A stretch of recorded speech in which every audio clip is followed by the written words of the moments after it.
Good morning, folks. I believe it's July 16th. We got a nice rain last night, 0.8 of an inch, got 8/10. That was very much needed. It's been hot here, 90s every day for a few days in a row, and honestly for the past month it's been 80s and 90s. Just moved the finishing herd into their paddock here, and we got some big blue stem. No, probably not. This is probably little blue stem. This is little blue stem, I believe, although that one right there looks pretty tall.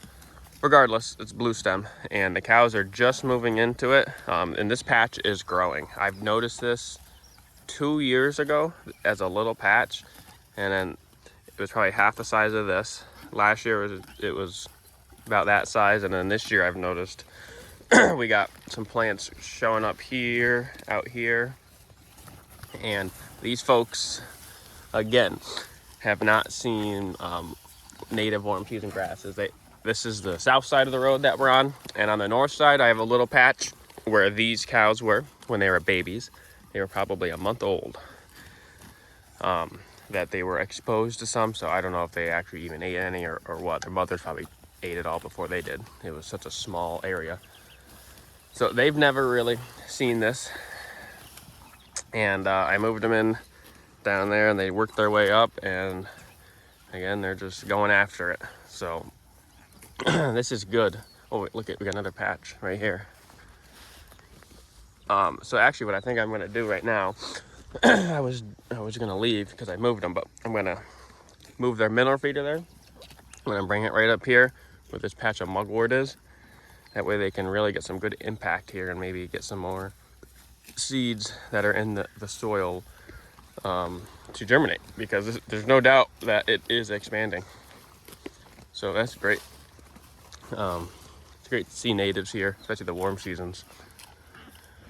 It's amazing that they are here. I mean, nobody's planted this. And for context, I'm in Connecticut, northwest corner of Connecticut, where you would not think that there would be native warm season grasses in the seed bank.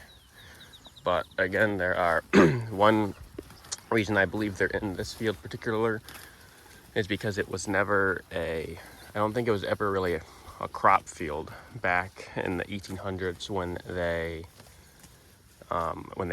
first cleared the land and farmed it. There's a lot of rocks that are still big rocks that are still out in the field, and that leads me to believe that they never cleared it completely, because all the rest of the fields they would have moved moved the big rocks to the hedgerows, and you can see all where the stone walls are. There's these huge massive rocks that they cleared. So I don't think this ever really got tilled up, and the seeds probably never got washed downhill with erosion. So these cows are just hammering it, though. It'll be all gone here in about another minute.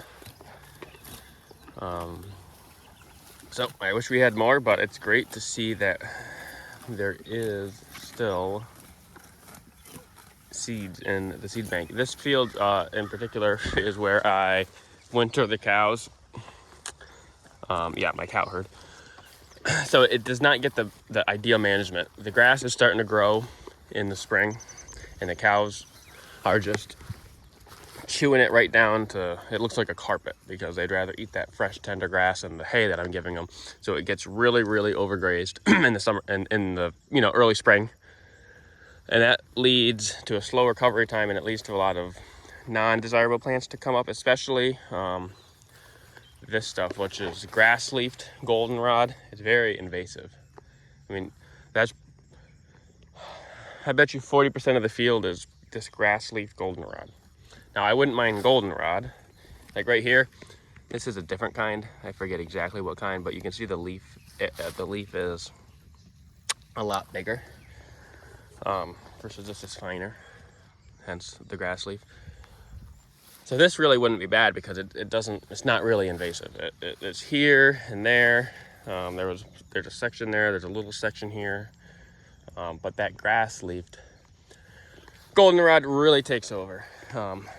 But that's all right. There is a ton of diversity out here. So we got those two different types of of goldenrod, which, you know, I guess they are native, so that's one positive. Ton of white and red clover. We got here we have wild bergamot. I'm not exactly sure what that is, but it's cool. The grass species really aren't anything special. It's a lot of Kentucky bluegrass, some I guess this is probably just annual ryegrass, a little bit of Timothy orchard grass, just a ton of forbs, which forbs are basically weeds. But if the cows eat them, are they really a weed? I would say not. A ton of mugwort, unfortunately. This is mugwort. This stuff really gets really thick. It can take over an area. But surprisingly, the cows do eat it. So we have this. This is called the yarrows. That's good. That has a nice deep root. This is a spot where I fed a bale.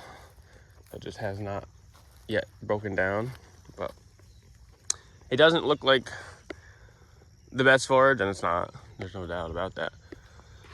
But these cows, I'm surprised. They really seem to be doing good. I thought I would be through this whole field already just because of how poor quality it looks. And just judging on their condition and their contentness, I'm staying here already twice as long as I thought. Look at here. Here's another blue stem. That's great. That is really good. I'm very happy.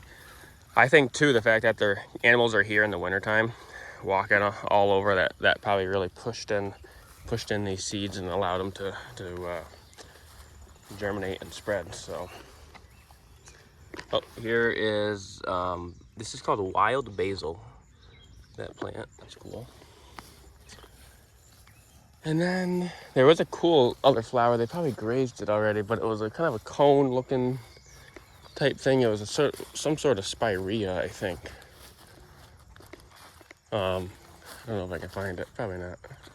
I think it was over here actually. But here, so here is the mugwort. I don't know if you could tell, but they ate that. I can't believe that the cows would eat mugwort. It smells terrible. And I'm not forcing them to eat it. They do eat it. Yeah, I guess I can't find that other cool looking flower. I'll find it as soon as I shut this video off. I know that, but yeah. All right. Well, I just wanted to do a little video here just to show that big blue stem. I'm very excited with how that's going to turn out, because ideally it should just keep spreading. Give it the right management. One good thing is I really only graze it about once a year, so that allows it to stay healthy. I'm not overgrazing it. So, all right, with that, I will get out of here. So thanks, folks.